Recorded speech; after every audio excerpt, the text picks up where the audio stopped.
वैशाख मास महात्म्य छठा अध्याय। नारद जी बोले, हे राजन, वैशाख महीने में मार्ग चलने से व्याकुल और प्यासे मनुष्यों को जो जलदान नहीं करते वह पक्षी की योनि पाते हैं। उदाहरण के लिए हम ब्राह्मण और घर की छिपकली का प्राचीन इतिहास कहते हैं। यह परम अद्भुत संवाद है। प्राचीन काल में इक्ष्वाकु के वंश में हेमांग नामक एक राजा हुआ। वह ब्राह्मणों का भक्त, अनिंदक, जितशत्रु और जितेंद्रिय था। पृथ्वी में जितने बालू के कण, समुद्र में जितने जल के बिंदु है और आकाश में जितने तारागण है, उतनी ही गौ उस राजा ने दान की। उसने बहुत से यज्ञ किए। उन यज्ञों की कुशाओं से पृथ्वी पर कुशा ही कुशा दिखाई देने लगी तथा गौ, भूमि, तिल और सुवर्ण दान से बहुत से ब्राह्मणों को प्रसन्न किया। कोई ऐसा दान नहीं जो उसने नहीं किया। परंतु हे राजन, सुख की इच्छा करने वाले उस राजा ने एक जलदान नहीं किया। ब्रह्मपुत्र महात्मा वशिष्ठ जी ने उसे ज्ञान भी कराया कि जलदान करो, परंतु उसने दुर्बुद्धि और हेतुवाद से कहा कि जल तो बिना मूल्य ही मिलता है, इसे दान करने वाले को क्या फल मिलेगा। ऐसी अनेक बातें कही और ब्राह्मण को जलदान नहीं किया और कहने लगा कि अलभ्य वस्तु दान करने से पुण्य मिलता है और यही ठीक भी है। वह राजा लूले, लंगड़े, दरिद्री और जीविकाहीन ब्राह्मणों की सेवा तो करता था, किंतु वेद पाठी, तत्वज्ञानी और ब्रह्मवादियों की पूजा नहीं करता था। वह राजा कहा करता था कि विख्यात ब्राह्मणों की पूजा सेवा तो सभी करते हैं, परंतु अनाथ, बिना पढ़े लिखे, लूले, लंगड़े ब्राह्मण और दरिद्रियों की बड़ी दुर्गति है। अतएव ऐसे ही लोग मेरी दया के पात्र है। इस प्रकार वह दुर्बुद्धि कुपात्रों को दान देता रहा। इस महादोष के कारण 3 जन्म तक उसे चातक की योनि मिली। फिर 1 जन्म गिद्ध बना और 7 जन्म तक कुत्ते की योनि में रहा।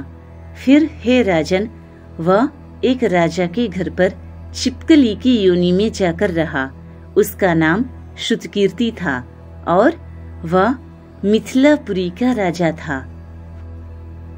वह छिपकली घर के दरवाजे की चौखट के ऊपर कीड़ों को भक्षण करती हुई 87 वर्ष तक वही रही। एक दिन दैव योग से मुनियों में श्रेष्ठ श्रुतदेव नामक ऋषि दोपहर के समय मार्ग से थके मिथिलापति के घर आए।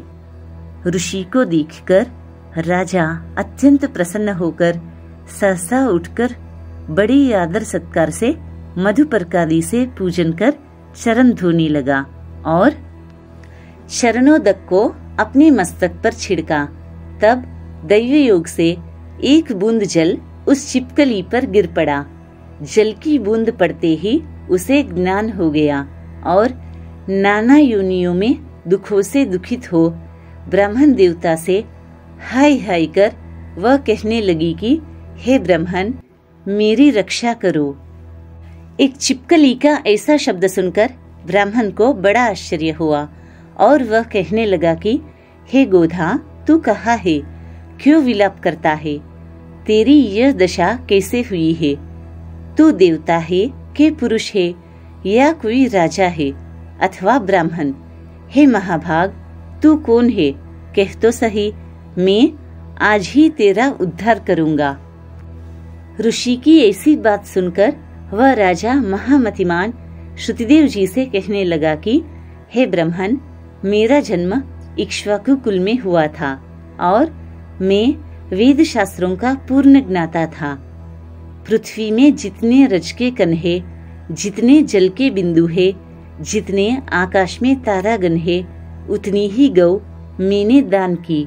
मैंने सभी यज्ञ किए, वापी, कूप और तालाब बनवाए, अनेकों दान दिए और धर्मपूर्वक राज्य भी किया, तो भी मेरी ऐसी दुर्गति हुई और मुझे स्वर्ग न मिला। 3 जन्म तक मुझे चातक योनि मिली और 1 जन्म में गिद्ध हुआ। फिर 7 जन्म तक कुत्ते की योनि पाई। अभी यह राजा आपके चरणोदक को छिड़क रहा था, तब एक बूंद उछलकर मेरे ऊपर आ पड़ी। उसी के पड़ने से मुझे पूर्व जन्म का स्मरण हो आया और मेरे सब पाप दूर हो गए हैं। हे द्विजवर, 28 जन्म तक मुझे छिपकली की योनि भोगनी पड़ी। तरह तरह की दैवी सृष्टि दिखाई देती है, अतः अब मैं इन जन्मों से डरता हूँ। हे द्विज, मेरी यह दशा कैसे हुई है, यह विस्तार से कहिए। यह सुनकर द्विज ने ज्ञान चक्षु द्वारा सब वृत्तांत जान लिया और कहने लगे कि हे राजन, मैं तेरी इस बुरी योनि का कारण कहता हूँ, चित्त लगाकर सुन। तूने माधव भगवान के प्यारे वैशाख मास में जलदान नहीं किया। तूने जल को सुलभ समझकर यह निश्चय कर लिया कि यह बिना मूल्य का है, अतः मार्ग में चलने वाले और धूप से पीड़ित ब्राह्मणों को जलदान नहीं किया। साथ ही सुपात्रों को छोड़कर कुपात्रों को दान किया। जलती हुई अग्नि को छोड़कर क्या कोई राख में भी हवन करता है? प्रायः बताए हुए सुगंधादि से युक्त कांटेदार वृक्षों का कोई भी पूजन नहीं करता। सब वृक्षों में पीपल की ही पूजा होती है। तुलसी को छोड़कर कटेरी का पूजन क्यों नहीं करते? पूज्यता के विषय में अनादि की आवश्यकता नहीं है। लूले लंगड़े केवल दया के पात्र है, पूज्य नहीं। तपस्वी, ज्ञानी, वेद आदि शास्त्रों के ज्ञाता ये विष्णु भगवान के स्वरूप है, अतएव वे सदा पूज्य है। इनमें भी ज्ञानी ब्राह्मण सदैव ही विष्णु भगवान को अत्यंत प्यारे है। इसी कारण से ज्ञानी ही सदा पूज्यों में भी अधिक पूज्यतम है और साधु महात्माओं की अवज्ञा इस लोक और परलोक दोनों में दुखदायी है। महापुरुषों की सेवा ही धर्म, अर्थ, मोक्ष का कारण है। ऐसे ही करोड़ों अंध जाति कर्तव्य को नहीं देखते। ऐसे मंद आश्रम के लोगों की संगति से कुछ नहीं मिलता है।